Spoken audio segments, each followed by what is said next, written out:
17-18 financial year का आपने अब तक GSTR 9 और GSTR 9C निश्चित ही भर दिए होंगे।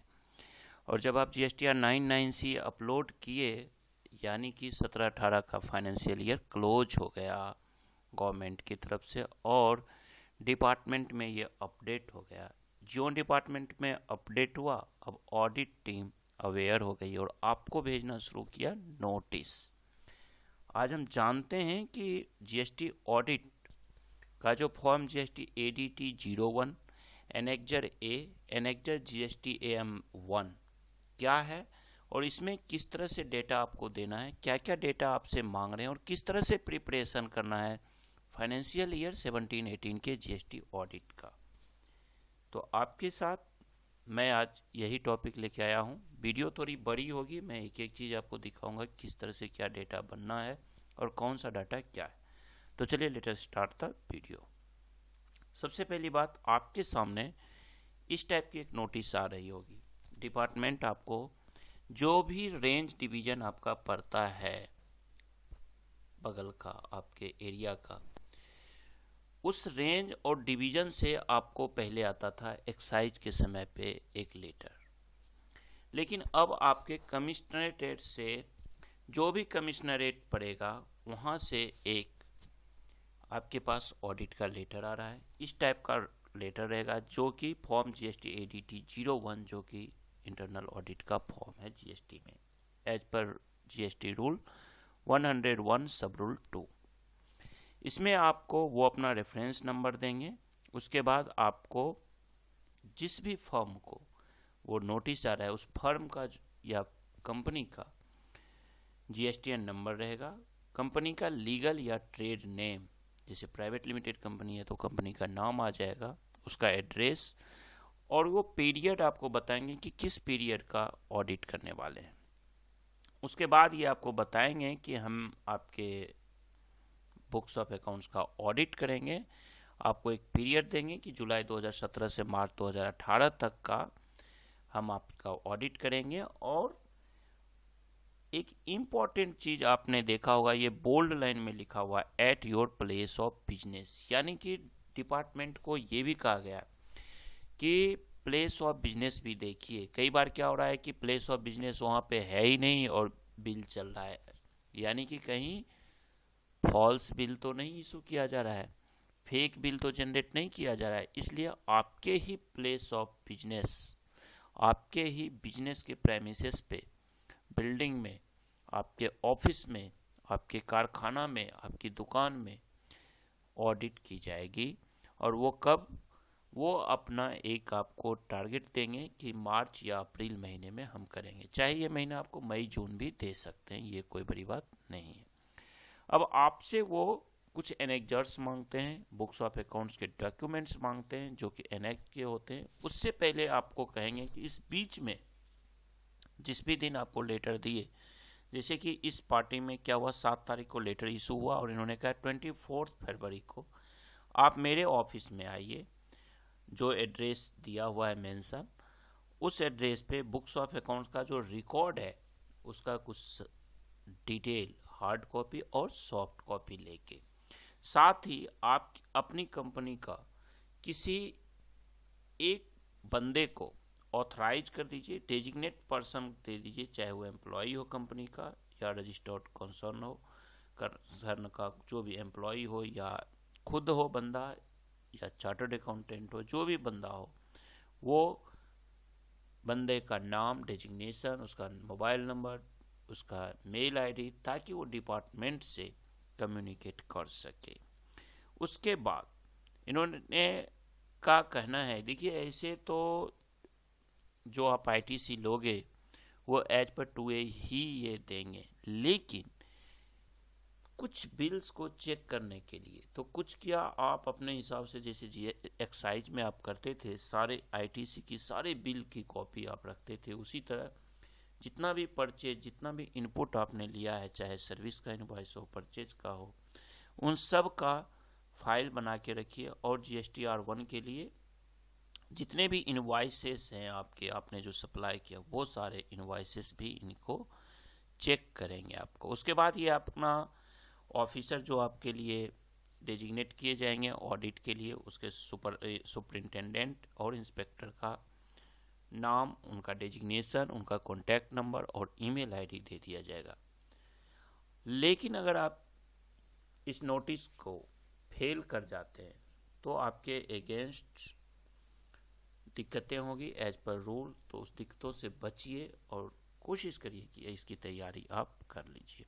अब जो इसके साथ एनेक्जर अटैच है, ये मैं आपको बताऊं कि ये एनेक्जर जो इन्होंने ऑडिट लेटर के साथ अटैच किया है वो क्या होता है।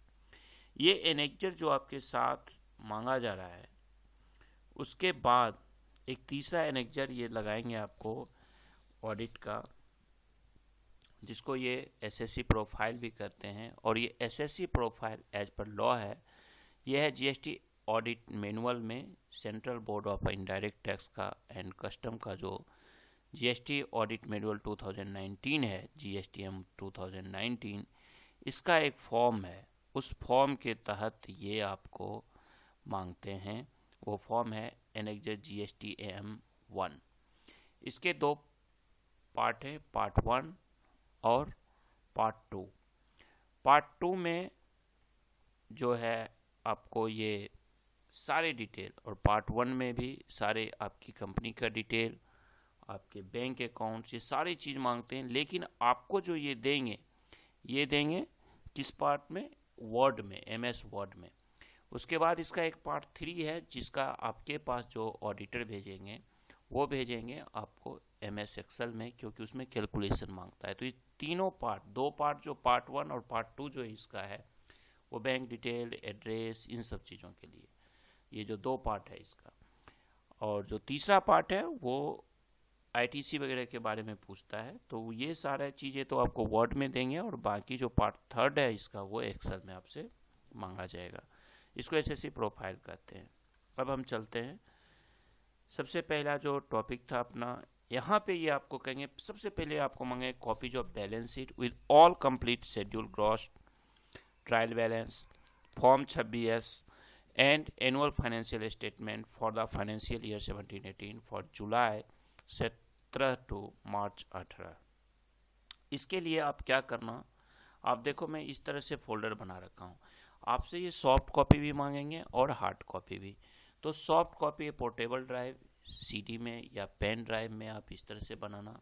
जैसे कि अब आपको यहाँ पे आप देख रहे हो कि यहाँ पे दिया है 1 नंबर में, मैंने भी यहाँ 1 नंबर कर दिया। आप जो नंबर 1 बनाओगे 01 कर दोगे ना, 01, 02, 03, तो वो एकदम सीरीज में आएगा। तो बैलेंस शीट मैंने किया। पॉइंट नंबर 1 में ये आपको मांगेंगे आपका ऑडिटेड फाइनेंशियल जो है, यानी कि बैलेंस शीट। उसके बाद ट्रायल बैलेंस उसमें रहना चाहिए। फॉर्म 26AS आप डाउनलोड कर लेना, और annual financial statement for the financial year 17-18, यानी कि जुलाई 17 से 18 तक का। अब जुलाई 17 से 18 तक का बैलेंस शीट तो आप दोगे ही, उसके साथ आपको क्या करना है, ट्रायल बैलेंस जुलाई से मार्च तक का जरूर निकाल लेना।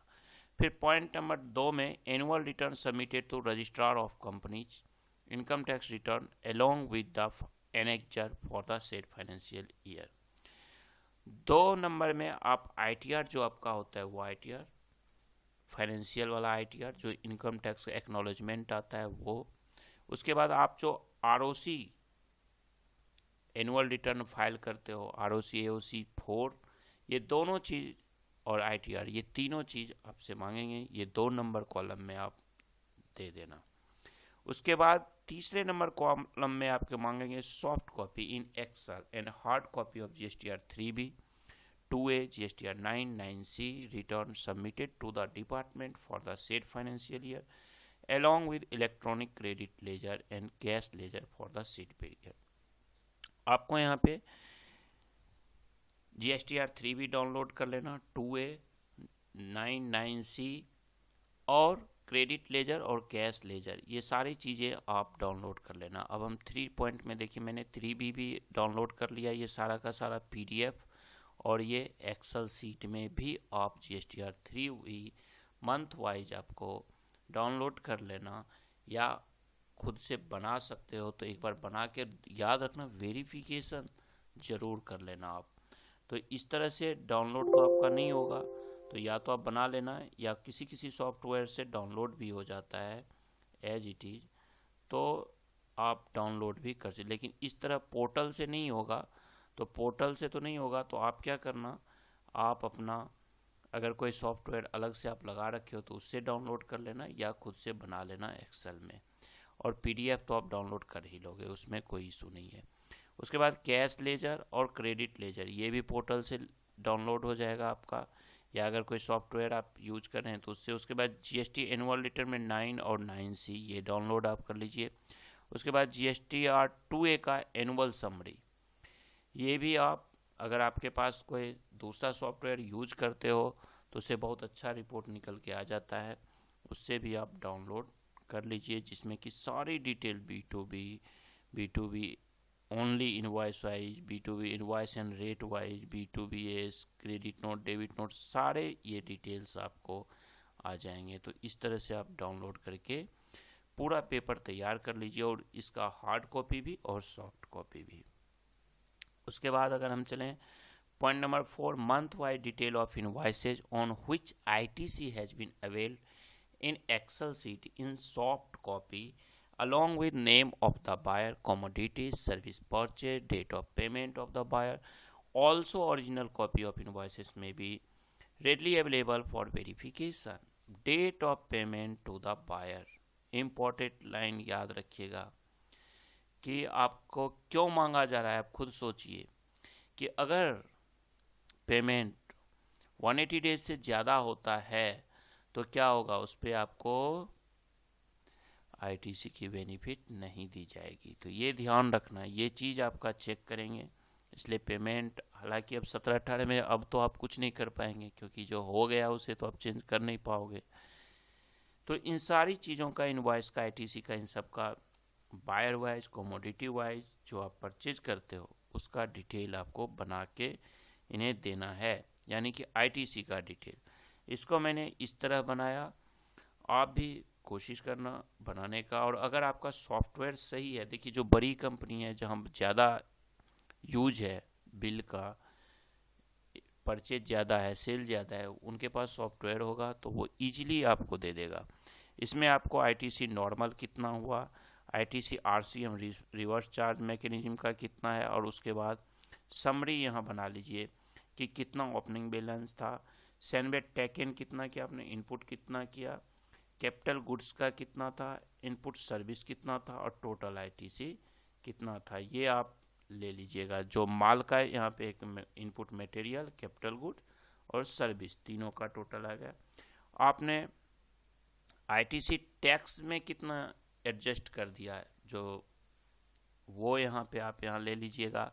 और closing balance this minus this, ये आ जाएगा यहाँ पे, इसमें माइनस करके दिस हो जाएगा। अब यहाँ पे एक समरी आज दे दीजिएगा, GST credit ledger closing balance जो बुक में दिख रहा होगा क्रेडिट लेजर में, वो SGST credit ledger closing balance, इस केस में कुछ नहीं, और IGST, इन दोनों का टोटल करके, और ये डिफरेंस हो जाएगा जो आपका क्लोजिंग बैलेंस यहाँ पे आ रहा है और बुक में जो है, दोनों का डिफरेंस 100 रुपये का यहाँ हो रहा है, तो वो कोई बड़ी बात 112 रुपये के लिए नहीं है। अब यहाँ पे हमने क्या देखा है कि यहाँ पे जो ट्रान 1 का लिया है, तो इस ट्रान 1 का स्क्रीनशॉट आप क्योंकि ट्रान 1 का डाउनलोड नहीं होगा आपको पोर्टल से, तो इसका स्क्रीनशॉट MS वर्ड पे बना करके ज़रूर रख लीजिएगा, वो देखेंगे। बाकी तो पोर्टल तो खैर वो ओपन कर ही लेंगे। उसके बाद जो पॉइंट आता है, point number 5, month wise detail of invoices issued for supply of goods and service in Excel sheet and soft copy. Month wise जो डाटा होगा सेल का, वो सारा शीट तैयार कर दीजिएगा। साथ ही जो इनवॉइस आपने सेल किया है उसका फाइल बना लीजिएगा मंथ वाइज, वो आपसे चेक करेंगे। ध्यान रखिएगा इनवॉइसेस आपके एज पर रूल है। और एक चीज़ यहाँ पे बहुत लोग क्या कर रहे हैं कि कंप्यूटर जनरेटेड साइन कहते हैं कि this invoice is computer generated, signature is not required. ऐसा कुछ भी नहीं है। इनवॉइस पे रूल में सीधा लिखा हुआ है कि या तो डिजिटली सिग्नेचर हो या ऑथराइज सिग्नेटरी खुद साइन करे। अगर आपका कंप्यूटर जनरेटेड इनवॉइस है तो भी या तो आप डिजिटली सिग्नेचर उसमें अटैच कर दो या खुद से स्टाम्प वगैरह लगा के अपना साइन कर दो। अगर आपने नहीं किया है तो वो कर लेना, क्योंकि अभी आपके पास टाइम है। जो चीज़ आप चेंज कर सकते हो, इम्प्रूवमेंट कर सकते हो, वो तो कर लो। बाकी कोई गलत काम नहीं करना। जो चेंज होने लायक है, अगर साइन छूटा है तो खुद आपको साइन करना है। ऑथराइज सिग्नेटरी जो भी आपकी कंपनी का होगा उससे साइन जरूर करवा लेना। उसके बाद 6 पॉइंट कहता है copy of return if any submitted to bank financial institution for the said financial year. अगर ऐसा कोई रिटर्न है तो उसका भी कॉपी होना चाहिए। Copy of cost audit, tax audit and internal audit report wherever to the said financial year. अगर आपने कॉस्ट ऑडिट आपकी कंपनी पे अप्लीकेबल है, टैक्स ऑडिट अप्लीकेबल है, इंटरनल ऑडिट का रिपोर्ट कुछ है आपने अप्लीकेबल कर रखा है, करवाते हो ये सारी चीज़ें, तो आप इसकी सारी ऑडिट रिपोर्ट्स की कॉपी आपको फाइल के साथ रखना है। Copy of GST registration certificate, आप अपनी फर्म का, अपने प्रेमिसेस का एड्रेस वगैरह जिसमें होता है जीएसटी रजिस्ट्रेशन सर्टिफिकेट में, जिसमें आपका जीएसटी नंबर रहता है, place of business, nature of business, director के डिटेल्स, ऑथराइज सिग्नेटरी जो होते हैं, वो सर्टिफिकेट आप डाउनलोड कर लीजिएगा पोर्टल से, वो रखिएगा। Commodity wise, month wise production, इसका ये इन्होंने एक फॉर्मेट दे दिया। इस फॉर्मेट के थ्रू आपको एक्सेल सीट में बना करके देना है। तो ये हमने भी बना रखा है 9 नंबर टेबल में। अब इसको आपको commodity wise production and sale, इसमें क्या होता है एचएसएन वाइज भी आपको, यानी एचएसएन मतलब कमोडिटी ही होगा, एचएसएन से ही कमोडिटी का पता चल जाता है। तो ये आपको बनाना की बहुत ही ज़्यादा ज़रूरत पड़ेगी। ये थोड़ा हार्ड वर्क है, मेहनत करना पड़ेगा। इसमें हमने यहाँ पे देखिए समरी बना रखा है। सेल का डाटा पूरा हो जाता है, उसके बाद इसका समरी आ जाता है। ये समरी ही आपको पूछा जाएगा कि इसमें क्या क्या आपने किया, किस मंथ में कितना कौन। एक तो देखिए यहाँ पे जिस तरह से मांगा जा रहा है, पहले आपको मंथ वाइज दे देना, 17-18 से जुलाई से मार्च तक प्रोडक्शन, जो उसका क्वांटिटी है, केजी है, नंबर्स में है, टन में है, वो। Domestic on payment of tax nil dated separately, supply clearance export का है। उसके बाद ये क्वांटिटी और यहाँ पे वैल्यू। फिर आपने जीएसटी पेड कितना किया, थ्रू कैश, थ्रू आईटीसी और टोटल, और फिर आपने आईटीसी अवेल कितना किया। तो ये चीज़ आपको यहाँ पे देना है। आप देख रहे हैं यहाँ पे मैंने भी किया। जुलाई में इतना क्वांटिटी ये है, सप्लाई नंबर के जी ये क्वांटिटी है, कितना एक्सपोर्ट किया और कितना हमने डोमेस्टिक किया, तो ये होना चाहिए। उसके बाद इसका वैल्यू, डोमेस्टिक कितना हमने सेल किया, एक्सपोर्ट कितना किया। उसके बाद पेड जीएसटी जो बता इस पे, वो हमने पे कितना किया, थ्रू कैश यानी चालान से कितना किया, और आईटीसी कितना लिया और टोटल कितना किया, इस टोटल दोनों को, और हमने आईटी से कितना किया। और उसके बाद अगर ट्रान 1 से हमने लिया, देखिए 17-18 में तो ट्रान 1 आपका था ही, तो इम्पोर्टेंट रखिएगा, पहले ऑडिट में आपको ट्रान 1 को भी चेक किया जाएगा। अगर किसी कंपनी का पहले ट्रान 1 हो चुका था 3 महीने का ना, पहले भी हो चुका है बहुत सारी कंपनियों में, तो ये ध्यान रखना है, तो उसका रिपोर्ट जरूर लगाइएगा। ये आईटीसी आपने कितना अवेल किया, इन सारी चीज़ों का टोटल वगैरह करके, डोमेस्टिक सेल ये होगा, एक्सपोर्ट ये होगा, डेबिट क्रेडिट नोट ये होगा, सेल एज पर जीएसटीआर 9, इस तरह से आपको कैलकुलेशन करके देना है। और RCM liability paid through cash ये कर दिया। उसके बाद मैच विद जीएसटीआर 9, यानी जीएसटीआर 9 से आपका ये जीएसटी पेड जो आपने किया, ये सारी चीज़ें मिलना चाहिए। आपका ये जीएसटीआर पेड आईटीसी थ्रू कितना चालान से किया, कितना आईटीसी से किया आपने, मतलब एडजस्टमेंट किया आईटीसी का, कितना चालान से किया, कितना सेल किया, ये जीएसटीआर 9 से आपका सारा मैच होना चाहिए। उसके बाद एचएसएन, एचएसएन में भी आपको याद रखना है कि आपका सेल जो है या आपका सीजीएसटी, एसजीएसटी, आईजीएसटी का जो टैक्स अमाउंट है, ये सारी चीज़ें क्रॉस वेरिफिकेशन जरूर कर लेना आप, एनुअल रिटर्न से मैच होनी चाहिए।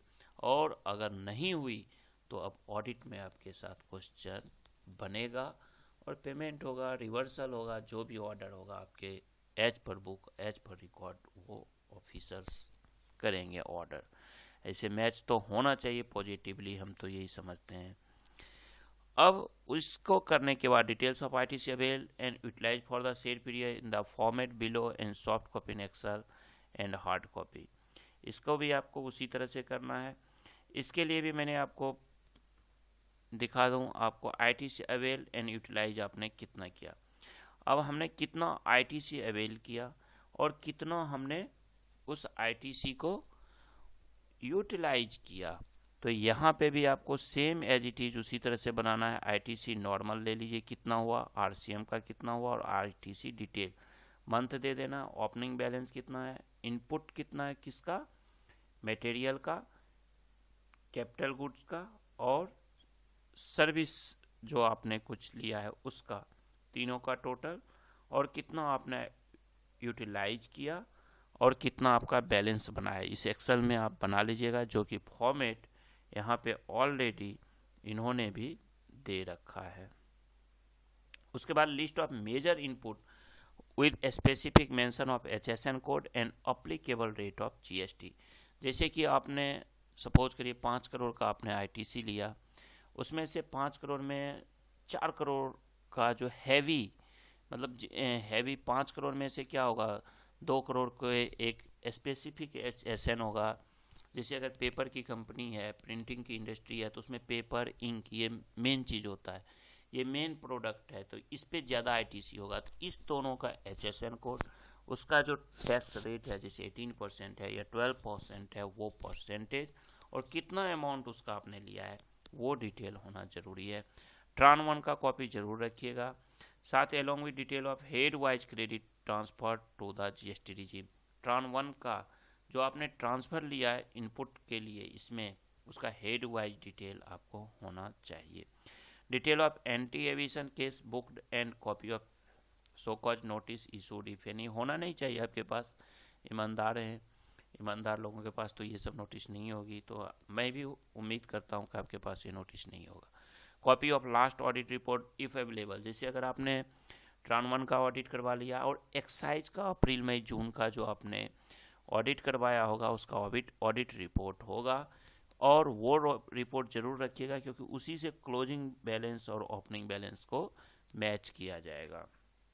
Month wise copy of duty paid cash challan. अब month wise copy of duty paid, इसके लिए भी आपके पास मैं बता दूं क्या करना है। चालान का डिटेल के लिए एक तो एक्सेल सीट बना लीजिएगा इस तरह से, जिसमें आप सारी डिटेल उसका दे दीजिए, और ये डाउनलोड आप कर लीजिएगा पोर्टल से ही, जिसमें CP नंबर, किस डेट को क्रेडिट हुआ, उसमें देखिए टाइम वगैरह सब आ जाएगा, कितना अमाउंट है, mode of payment, expiry date, deposit date, किस तारीख को डिपॉजिट किया गया, डिपॉजिट स्टेटस, पेड, टोटल यहाँ हम कर दिए। उसके बाद हो सके, ये तो डिटेल दे ही दिए, साथ ही हो सके तो चालान 9 महीने का तो चालान ही है, 9 महीने का चालान है, डाउनलोड कर लेना, कोई बड़ी बात नहीं है, और ये चालान अपना आप डाउनलोड कर लेना। अब आपके पास जो अगला क्वेश्चन नरी इसमें कहता है, वो कहता है SSC प्रोफाइल का। अब आपके यहाँ पे जो सवाल आता है सबसे पहला कि आप कहते हो कि ये SSC प्रोफाइल क्या है। GST ऑडिट मैनुअल में क्लियरली लिखा हुआ है SSC प्रोफाइल 2 पार्ट में दिया गया है, पार्ट 1 और पार्ट B, पार्ट 2, और इसमें एक तीसरा पार्ट है जिसमें कि ये डेटा मांगते हैं आपसे, वो सारी ये यहाँ पे मैनुअल में तो PDF है, बुक है, आपको ये सुविधा के लिए वर्ड में और एक्सेल में कर रहे हैं, पार्ट 1 पार्ट 2 वर्ड में और पार्ट 3 एक्सेल में। तो मैं स्क्रीन पे ये एनेक्जर GSTM 1 खोला हूँ, जो कि रजिस्टर्ड पर्सन प्रोफाइल है। सेम यही चीज़ है, अगर आप देखेंगे तो registered person profile, name of the registered person, GST number, address of the registered person, सारा कुछ यहाँ वही है। यहाँ पे ये आपको वर्ड में देंगे ताकि आप इसे फिल करके इन्हें दे सकते हैं। यहाँ पे रजिस्टर्ड पर्सन यानी कंपनी का जो भी नाम है आपका, GST नंबर, एड्रेस इसमें दे दीजिए, प्रिंसिपल प्लेस ऑफ बिजनेस कहाँ है, email ID, contact number, corporate office अगर कोई अलग है तो उसका नंबर दे दीजिए, वेब एड्रेस है, पैन नंबर है, description of goods service supplied, आप कौन सा माल, अगर मैन्युफैक्चरिंग यूनिट है तो आप कौन सा माल बेचते हैं, कौन सा मैन्युफैक्चरिंग क्या करते हैं, उसका डिटेल दे दीजिए। डिटेल ऑफ एडिशनल प्लेस, अगर आपका 2 या 3 प्लेस है बिजनेस का तो वो डिटेल भी आप दे दीजिए।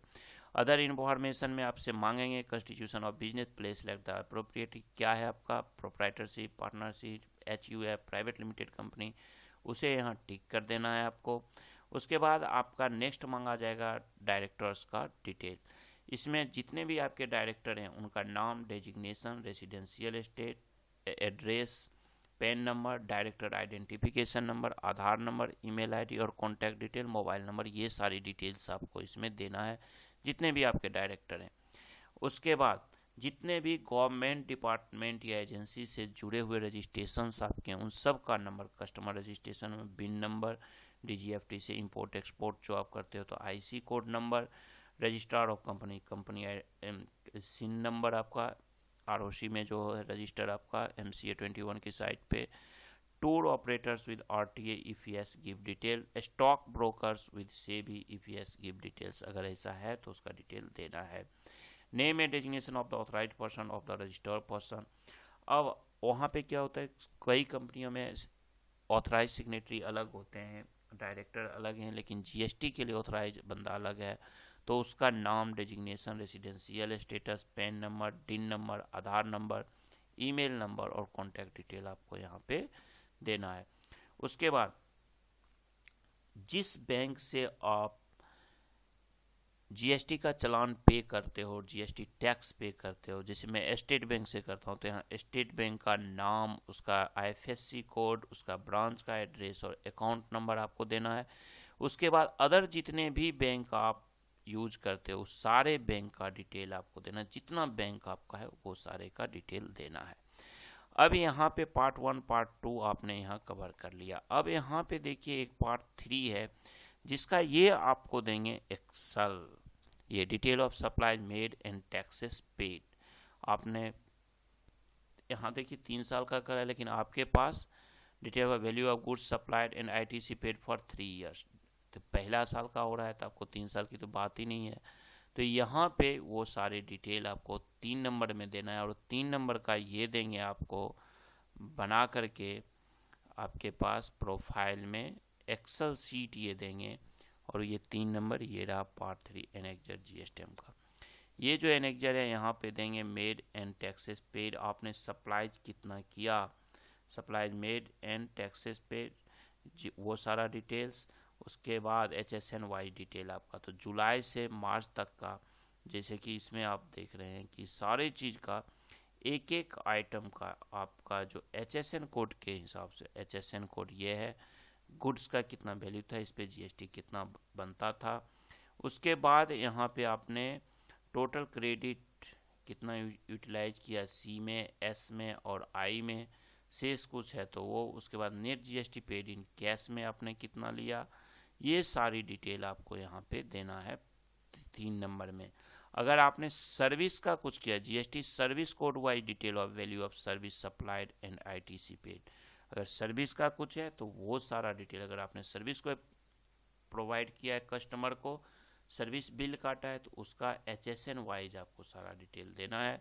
उसके बाद जीरो रेटेड अगर सप्लाईज आपका है या डीम्ड एक्सपोर्ट आपने कोई किया है तो उस सब का भी डिटेल आपको देना है, जिसमें एक्सपोर्ट है वो सारी डिटेल आपको इसमें, तो ये तीनों प्रोफाइल आपको फिल कर लेना है।